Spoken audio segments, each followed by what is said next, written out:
हम सभी जानते हैं कि व्यक्ति का मन बहुत चंचल होता है। यही कारण है कि मन अशांत रहता है और कई तरह के सवालों का जन्म भी अशांत मन के कारण ही होता है। यदि आप जीवन में शांति चाहते हैं तो इसके लिए ज़रूरी है मन को शांत करना। लेकिन मन को शांत कैसे किया जाए? गौतम बुद्ध से जुड़ी इस कहानी के माध्यम से आप जान सकते हैं कि मन को शांत करने का क्या तरीका है। इसमें भगवान गौतम बुद्ध द्वारा मन को शांत करने के उपायों के बारे में बताया है। जानते हैं इस कहानी के बारे में जिससे आपका जीवन बदल जाएगा। एक बार की बात है, एक लड़का गौतम बुद्ध के पास जाकर कहता है, मेरे जीवन में बहुत अशांति है, कृपया करके मेरे मार्गदर्शन कीजिए जिससे कि मैं इस अशांति से छुटकारा पा सकूं। गौतम बुद्ध लड़के से जीवन की अशांति का कारण पूछते हैं।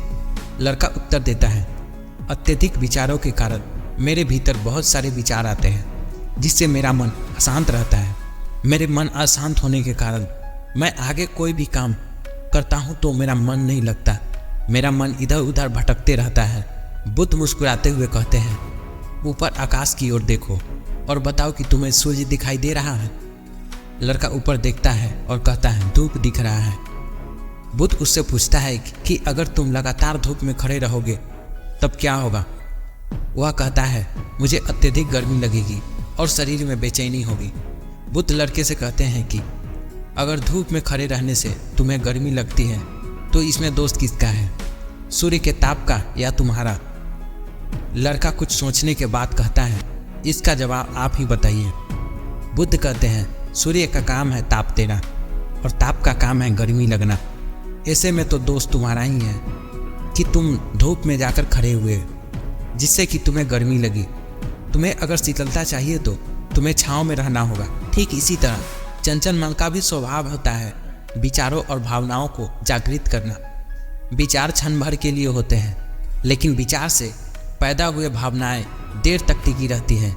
लेकिन यह तुम्हें निर्णय लेना है कि तुम्हें विचार और भावनाओं के साथ चलना है या अलग दिशा बनानी है। बुद्ध कहते हैं, मन को शांत करने के लिए तन के आयाम पर काम करना सबसे आसान तरीका है। शरीर के स्तर पर हमारे कामेंद्रिया और ज्ञानेंद्रिया है। कामेंद्रिया कर्म और ज्ञानेंद्रिया ज्ञान से जुड़ी होती है। इससे हम अपने संवेदनशीलता को बढ़ा सकते हैं, यानी हम जो भी काम करें उसे आनंद के साथ करें। मन के आयाम से हटकर तन के आयाम पर जाने से ही तुम्हारा चिंता शांत होगा। ऐसे करने से तुम मन के आयाम से हटकर शरीर के आयाम पर आ जाओगे। ठीक उसी प्रकार जैसे तुम धूप से हटकर छांव में आ सकते थे, मन के आयाम से हटने पर तुम्हारी जागरूकता तन पर आ जाएगी। तन के आयाम पर काम करोगे तब तुम्हारा चिंता शांत होगा। इसलिए हर काम को तन के आयाम पर मन स्वतः शांत हो जाता है। लड़का बुद्ध से कहता है, अपने भीतर को सुर कैसे सुने? बुद्ध कहते हैं, किसी शांत स्थान पर जाकर जहाँ शांति हो तब अपनी आंखें बंद करो और मन के भीतर चल रहे शोर से हटकर भीतर की सुर को सुनने की कोशिश करो।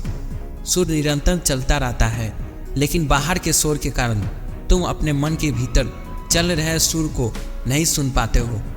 जब तुम अपने दोनों कानों को अपने हाथों से बंद कर दोगे तभी मन की सुर को सुन पाओगे। इस तरह तुम मन की अशांति से दूर हो जाओगे और तुम्हारा मन शांत हो जाएगा। दोस्तों, आपको यह वीडियो कैसा लगा है? आपको कहानी पसंद आई या फिर नहीं, कमेंट करके जरूर बताइएगा। और मिलते हैं फिर से अगले वीडियो में अगले कहानी के साथ। जय हिंद।